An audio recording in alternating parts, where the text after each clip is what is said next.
মুভির শুরুতেই গল্পের প্রধান ক্যারেক্টার মিস্টার লুকে দেখানো হয়। সে অনেক বড় একটি হোটেল ম্যানেজমেন্ট কোম্পানির মালিক। মিস্টার লু খাবার খেতে খুব পছন্দ করে। প্রতিদিন নতুন নতুন হোটেলে গিয়ে খাবার টেস্ট করে, কিন্তু সে এখনও তার মনের মতো কোনো খাবার পায়নি। তবে যেসব হোটেলের খাবার এবং পরিবেশনা তার কাছে মোটামুটি ভালো লাগে সেই হোটেলগুলো সে কিনে ফেলে। খাবারের পেছনে সে অনেক সময় ব্যয় করে। এজন্য তার ম্যানেজার তাকে বলে, আপনি যত সময় খাবার টেস্ট করতে ব্যয় করেন তত সময়ে আমরা আরেকটি হোটেল কিনে ফেলতে পারতাম। লুজিন রাগান্বিত হয়ে বলে, আমার কাছে খাবারই সবচেয়ে বেশি গুরুত্বপূর্ণ। এই বলে সে ম্যানেজারকে চাকরি থেকে বের করে দেয়। তারপর লু অফিস শেষ করে পার্কিং লটে এসে দেখে একটি মেয়ে তার গাড়িতে স্ক্র্যাচ করছে। মেয়েটির নাম হচ্ছে নান। আসলে তার বান্ধবী বলেছিল দ্বিতীয় তলার ব্ল্যাক কালার অডি Q7 গাড়িটিকে নষ্ট করতে।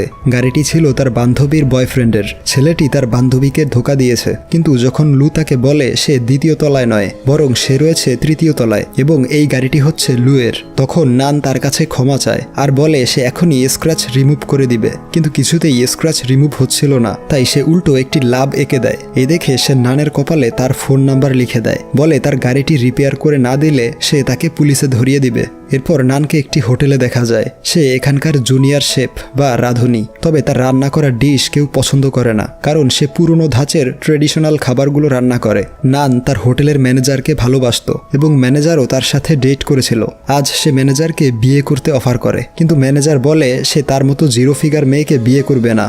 পরের সিনে লু সেই হোটেলে আসে যেখানে নান কাজ করে। সে এই হোটেলটি কিনতে এসেছে। হোটেল কেনার আগে সেখানকার খাবার টেস্ট করে এবং আজও তার কোনো খাবার পছন্দ হয় না। তাই ম্যানেজার শেষমেশ নানকে বলে 20 মিনিটের মধ্যে একটি ট্রেডিশনাল ডিশ তৈরি করতে। সে লুয়ের ফিরিয়ে দেয়া প্রত্যেকটা খাবার অনুধাবন করে এবং একটি রোমানিয়ান ট্রেডিশনাল ডিশ তৈরি করে। লু তার খাবারে মুগ্ধ হয়ে সেই হোটেলে থাকার ডিসিশন নেয়। ওইদিকে নান তার ব্রেকআপের কারণে ড্রিঙ্কস করতে শুরু করে। রাতে হোটেলের ছাদে এসে ড্রিঙ্কস করছিল আর লুয়ের ঘুম আসছিল না, তাই নুডলস রান্না করে যখন খেতে যাবে ঠিক তখনই বারান্দায় শব্দ শুনে বাহিরে এসে দেখে নান পাশের ব্যালকনি থেকে লাফ দিতে যাচ্ছে।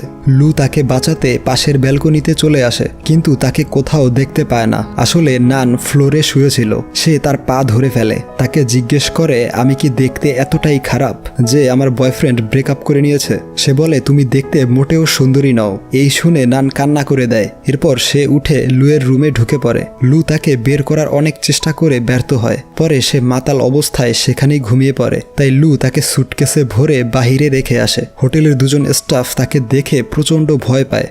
এরপর নান ও লুকে পুলিশ স্টেশনে নিয়ে যাওয়া হয়। নানের বান্ধবী এবং লুয়ের অ্যাসিস্ট্যান্ট এসে তাদের দুজনকে ছাড়িয়ে নেয়। নানের বান্ধবী তার পক্ষ থেকে লুয়ের কাছে ক্ষমা চায়। যাওয়ার সময় নান লুকে বলে, আপনি কুকুরের পটির উপর দাঁড়িয়ে আছেন। তখন লুয়ের অ্যাসিস্ট্যান্ট তার গাড়ি নিয়ে চলে আসে এবং মিস্টার লু তার জুতা সেখানেই ফেলে চলে যায়। পরদিন নান হোটেলের একটি গাছের উপর থেকে এক বাচ্চার ছাতা নামাতে যায়, যেটা কোনো এক বদমাশ বাচ্চা সেখানে রেখে দিয়েছিল। কিন্তু ওই ছাতাটা মৌমাছির চাকে ফেসেছিল। এর ফলে মৌমাছি তাদের উপর হামলা করে দেয়। তখন হোটেলের সেই পার্কে মিস্টার লু ও তার অ্যাসিস্ট্যান্ট হাঁটছিল। নান এবং বাচ্চারা পালিয়ে গেলেও মৌমাছি এসে লুকে কামড়ে দেয়। লুয়ের মুখের অবস্থা খারাপ হয়ে যায়। এজন্য নান আবারও তার কাছে ক্ষমা চায়। তখন মিস্টার লু তার অ্যাসিস্ট্যান্টকে দিয়ে নানকে একটি ঘড়ি পরিয়ে দেয়, যার ফলে নান যখনই তার কাছে আসবে তখনই সে ঘড়ির মাধ্যমে বুঝতে পারবে এবং সতর্ক হয়ে যাবে। কিন্তু এখনও মিস্টার লু জানে না যে সে যেই খাবারের প্রেমে পড়েছে সেই খাবারগুলো নান তার জন্য বানায়, এবং নানও জানে না যে লোকটি তার খাবার এতটা পছন্দ করে সেই লোকটি হচ্ছে মিস্টার লু। মিস্টার লু সারাক্ষণ হোটেলের নতুন নতুন ডিশ অর্ডার করতে থাকে এবং নান ওই সমস্ত খাবারগুলো বানিয়ে তার কাছে পাঠায়। সে একটার পর একটা স্পেশাল ডিশ বানিয়ে খুবই সুন্দরভাবে লুয়ের কাছে পরিবেশন করাতো এবং মিস্টার লু তার খাবারগুলো তৃপ্তি সহকারে খেয়ে নিত। এরপর একদিন হোটেলের ম্যানেজার নানের সাথে দেখা করতে আসে। এসে বলে, আমার এখন চর্বিওয়ালা মেয়েদের ভালো লাগে না। আমি এখন নিয়মিত জিমে যাই, তাই তুমি আজ রাতে আমার বাড়ি চলো। এই শুনে সে তাকে গালমন্দ করে সেখান থেকে চলে যায়। রাতের বেলা নান বাসায় ফিরে তার বান্ধবীকে বলে, আজকাল আমার অনেক বেশি কাজ করতে হয়, কারণ আমি আমার হোটেলের ভবিষ্যৎ মালিককে আমার ডিশের মাধ্যমে ইমপ্রেস করতে চাই, যাতে সে মালিক হওয়ার পরে আমাকে হোটেলের সিনিয়র শেফ বানিয়ে দিবে। পরদিন একজন রিপোর্টার মিস্টার লুয়ের ইন্টারভিউ নিতে হোটেলে আসে। তখন নান জানতে পারে সে এতদিন যাকে পেরেশান করেছে সেই মিস্টার লু, যে তাদের হোটেলটি কিনতে এসেছে। এই দেখে সে শকড হয়ে সুইমিং পুলে পড়ে যায়। এই জন্যে সে আজ লুয়ের খাবারে অনেক বেশি ঝাল দিয়ে দেয়, যা খাওয়ার পরে প্রচণ্ড ঝালে মিস্টার লুয়ের চোখে পানি চলে আসে। কিন্তু তার কাছে খাবারের টেস্টও খুব ভালো লাগছিল, এজন্যে সে থেমে না গিয়ে খেতেই থাকে। শেষে নান তার পক্ষ থেকে একটি ডেজার্ট বা কেক বানিয়ে পাঠায়, যেটা সে মিস্টার লুয়ের খাবারের পছন্দের উপকরণগুলো দিয়ে বানিয়েছিল। মিস্টার লুয়ের কাছে ডেজার্টটা এত বেশি ভালো লাগে যে সে তার শেফের সাথে দেখা করার জন্য পাগল হয়ে যায়, যে এতদিন তার জন্য ডেলিশিয়াস খাবারগুলো বানিয়েছিল। কিন্তু নান কিছুতেই তার সামনে যেতে চায় না, তাই মিস্টার লু নিজেই তার সাথে দেখা করার জন্য কিচেনে চলে আসে। কিন্তু নান তার সামনে না এসে সেখান থেকে পালিয়ে যায়, কারণ তার এই ভয় ছিল যে সে যদি তাকে দেখে ফেলে তাহলে হয়তো সে রেগে গিয়ে তাকে হোটেল থেকে বের করে দিবে। সে পালিয়ে ওয়াশরুমে লুকিয়ে থাকে। কিছুক্ষণ পর মিস্টার লু সেই ওয়াশরুমে যায়। তখন নানের হাত থেকে একটি চামচ নিচে পড়ে গেলে সে বিষয়টা লক্ষ্য করে এবং দরজা বন্ধ করে দিয়ে ভেতরে লুকিয়ে থাকে। তাই তখন নান পালিয়ে বের হচ্ছিল এবং সে মিস্টার লুয়ের কাছে ধরা পড়ে যায়। সে তাকে বলে, তুমি আমার পিছু করতে করতে এখানে চলে এসেছো, আর আমি কেন বুঝতে পারলাম না, তোমার ঘড়ি বন্ধ কেন? সে বলে, এটার ব্যাটারি ডাউন হয়ে গিয়েছে। তখন একজন লোক সেখানে আসলে এই সুযোগে সে পালিয়ে যায়। কিন্তু লু নানের শেফের ইউনিফর্মটা দেখে বুঝতে পারে এই মেয়েটি হচ্ছে সেই শেফ যে এতদিন তার জন্য খাবার তৈরি করেছে।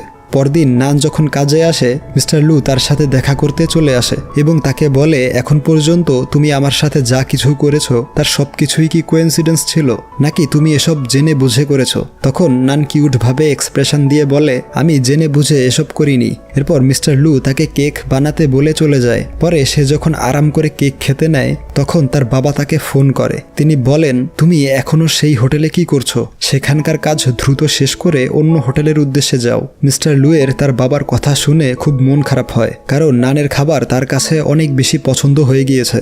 পরের দিন সকালে লু জানতে পারে নান আজ হোটেলে আসেনি, তাই খাবার তৈরির সকল উপকরণ নিয়ে সে নানের বাড়ি চলে আসে। তাকে খাবার তৈরি করতে বলে। ভেতরে এসে দেখে নান তার ঘরের অবস্থা খুবই খারাপ করে রেখেছে।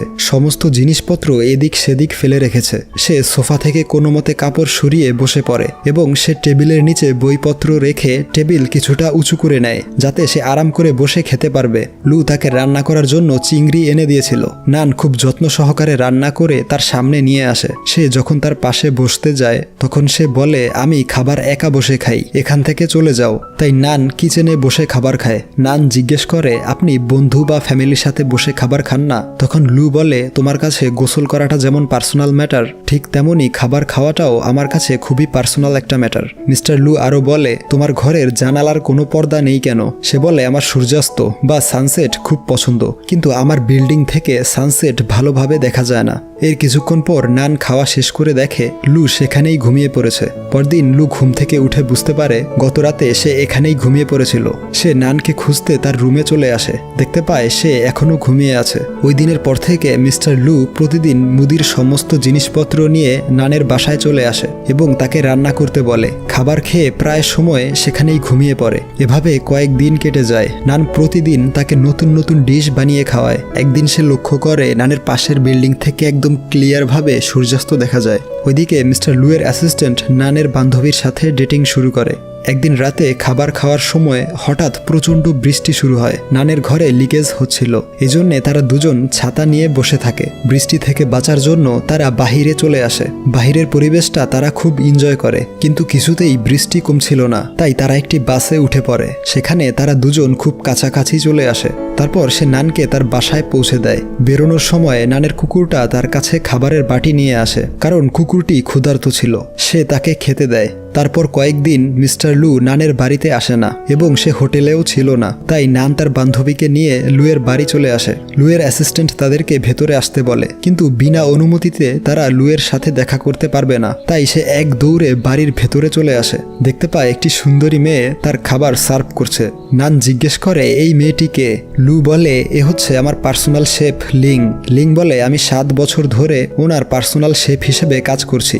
তখন লু বলে, লিং এতদিন ছুটিতে ছিল, তাই আমি খাবারের জন্য তোমার কাছে গিয়েছিলাম। এরপর নান প্রচণ্ড রেগে গিয়ে চলে আসে। পরদিন নান যখন হোটেলের কিচেনে কাজ করছিল তখন লুয়ের পার্সোনাল শেফ লিং সেখানে এসে তাকে জিজ্ঞেস করে, তুমি এই কাজটি কবে থেকে করছো? সে বলে, আমি এই কাজটি 5 বছর ধরে করছি। লিং বলে, তাহলে তুমি আমার থেকে অনেক জুনিয়র। মিস্টার লু তোমার খাবারও পছন্দ করে, এজন্য তোমার উচিত আমার সাথে কাজ করা। সপ্তাহে 5 দিন আমি এবং বাকি 2 দিন তুমি তার জন্য খাবার তৈরি করবে। হবে। সে মিস্টার লুকে কোন দিন কি খাওয়াতে হবে তার একটি লিস্ট তাকে দিয়ে চলে যায়, কিন্তু নান রেগে গিয়ে সেই লিস্ট ছিঁড়ে ফেলে দেয়, কারণ সে চায় না সে ছাড়া অন্য কেউ মিস্টার লুয়ের জন্য খাবার তৈরি করবে।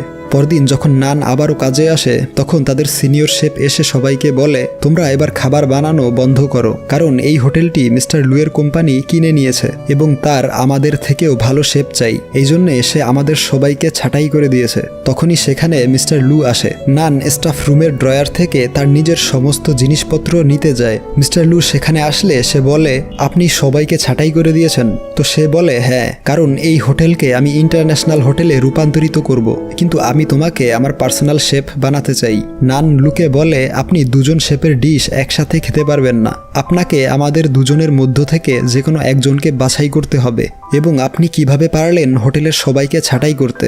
আপনার মধ্যে কোনো ফিলিংস নেই। তখন মিস্টার লু বলে, আমি তোমার মতো করে ভাবি না, আমার কাজ হলো ছাঁটাই করা এবং তাদের জায়গায় আরও ভালো লোকদের নিয়োগ করা। আমি এসব ফালতু ইমোশনে জড়িয়ে অযোগ্য লোকদের হোটেলে রেখে নিজের ক্ষতি করতে চাই না। এরপর নান তাকে বলে, আপনার মতো ইমোশনলেস মানুষের সাথে কাজ করতে পারবো না, এই বলে সে চলে যায়। তারপর থেকে নান জবলেস বা বেরোজগার হয়ে পড়ে। অপরদিকে মিস্টার লুকে নানের স্মৃতিগুলো খুব কষ্ট দেয়। পরে মিস্টার লু সাংহাই শহর থেকে লন্ডনের উদ্দেশ্যে বেরোয়। এই কথা যখন নান জানতে পারে, তখন সে তার বান্ধবীকে বলে সে মিস্টার লুয়ের সাথে অনেক খারাপ ব্যবহার করেছিল এবং সে তাকে খুব পছন্দ করে, কিন্তু তার মনের কথা কখনোই বলতে পারেনি। সে তার কথা ভেবে পাগলের মতো হয়ে গিয়েছে, এই বলে সে প্রচুর কান্না করে। এরপর মিস্টার লু লন্ডনে পৌঁছায়। তার শেফ লিং তার জন্য খাবার নিয়ে আসে। সে তাকে বলে, তুমি আমার সাথে খেতে পারো। লিং বলে, এত বছর হয়ে গেল কখনো আমাকে খেতে বলেননি, কিন্তু আজ কেন বলছেন? এই বলে সে চলে যায়। লু খাবার না খেয়ে চুপচাপ বসে থাকে।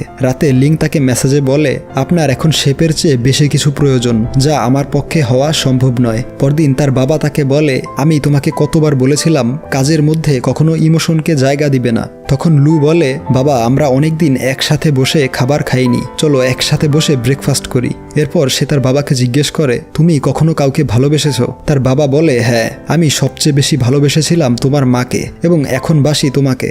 এরপর সে তার অ্যাসিস্ট্যান্টকে ফোন করে বলে, আমরা নিউ ইয়র্ক যাওয়ার আগে আরও একবার সাংহাই শহরে যাব। ওইদিকে বেরোজগার নান মিস্টার লুয়ের দেয়া ঘড়িটি বিক্রি করতে আসে। তখনই হঠাৎ ঘড়িটিতে অ্যালার্ম বাজতে শুরু করে এবং সে পেছনে তাকিয়ে মিস্টার লুয়ের গাড়ি দেখতে পায়। তাকে দেখতেই সে ট্যাক্সি নিয়ে সেখান থেকে পালিয়ে যায়। সে পালিয়ে একটি সবজি মার্কেটে এসে লুকিয়ে থাকে। মিস্টার লু তার পিছু করে সেখানে চলে আসে। তাকে কোথাও খুঁজে না পেয়ে ঘড়িটির মাধ্যমে তার লোকেশন খুঁজে পায়। সেখানে গিয়ে দেখে নান তার ঘড়িটি কুকুরের গলায় ঝুলিয়ে পালিয়ে গিয়েছে। সে নানের কুকুরকে বলে, যদি তুমি নানকে খুঁজতে সাহায্য করো তাহলে আমি তোমাকে ভালো ভালো খাবার খেতে দিব।